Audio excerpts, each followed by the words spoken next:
আসসালামু আলাইকুম এভরিওয়ান, তোমাদের সবাইকে স্বাগতম আমাদের নিউ রেসিপিতে। তো দেখতেই পাচ্ছ এখানে আমি 4টা কাঁচা আম নিয়েছি, আর আমগুলো কিন্তু বড় বড়ই নিয়েছি। তো আজকে আমি তোমাদের সাথে শেয়ার করব কাঁচা আমের আমসত্ত্ব, কিভাবে সহজ রেসিপিতে তোমরা বাসায় কাঁচা আমের আমসত্ত্ব তৈরি করবে সেটাই দেখাবো। তো এখানে আমি আমগুলো কিন্তু খুব সুন্দর করে ছিলে ধুয়ে তারপরে এইভাবে করে কেটে নিয়েছি। তোমরা চাইলে যে কোনো শেপেরই কেটে নিতে পারো। এখন আমি আমগুলো একটা কড়াইয়ে সেদ্ধ করতে দিয়ে দিলাম, পরিমাণ মতো পানি দিয়ে আমি সেদ্ধ করতে দিয়েছি।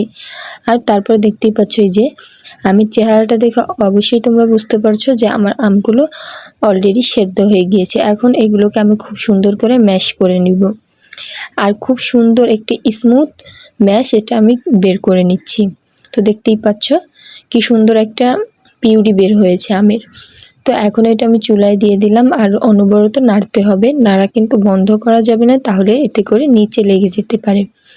আর এখানে আমি দিয়ে দিচ্ছি প্রায় 1.5 কাপের মতন চিনি। যেহেতু কাঁচা আমগুলো টক হয়ে থাকে এই জন্য আমি চিনিটা একটু বাড়িয়ে দিলাম, কিন্তু আমি আমসত্ত্বটা টক মিষ্টি ঝাল করব।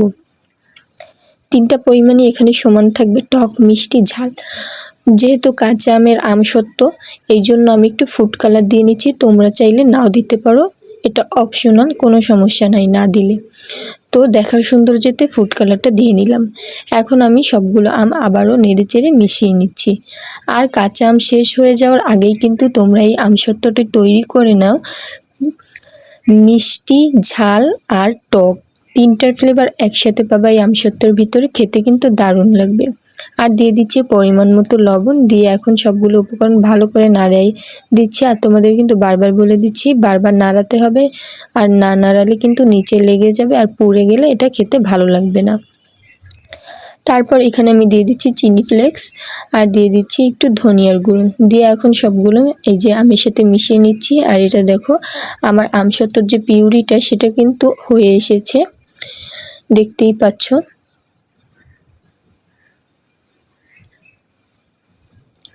তো কাঁচা আম শেষ হয়ে যাওয়ার আগেই কিন্তু বাসায় এই মজার আমসত্ত্বটি তৈরি করে ফেলো। তো দেখতেই পাচ্ছ ঘনত্বটা অলরেডি আমার কাঁচা আমের যে আমসত্ত্বর ঘনত্ব ওইটা হয়ে গিয়েছে। এখন আমি এটাকে নামিয়ে নিব। তারপর আমি একটা ট্রে নিয়ে নিলাম, আর ট্রেতে কিন্তু আগে থেকে আমি তেল বিরাস করে রেখেছিলাম। এতে করে তেলটা বিরাস করে রাখলে আমসত্ত্ব কিন্তু উঠাতে খুব সুন্দর উঠে আসবে শুকানোর পরে। আর এই যে কিছুটা ব্যাটার আমি ঢেলে দিয়ে চারিপাশে ঘুরিয়ে ঘুরিয়ে এভাবে নাড়িয়ে দিলাম। এখন এটাকে আমি রোদ্রে শুকাতে দেব। যখন মনে করো এখন যে পরিমাণে গরম, এই গরমের 2 রোদেই এই আমসত্ত্বটা খুব সুন্দর শুকিয়ে যাবে। তো দেখতেই পাচ্ছ খুব সুন্দর করে শুকিয়ে গিয়েছে। আমি 2 দিনই রোদ দিয়েছিলাম, আর 2 রোদেই খুব সুন্দর করে আমসত্ত্বটা হয়ে গিয়েছে।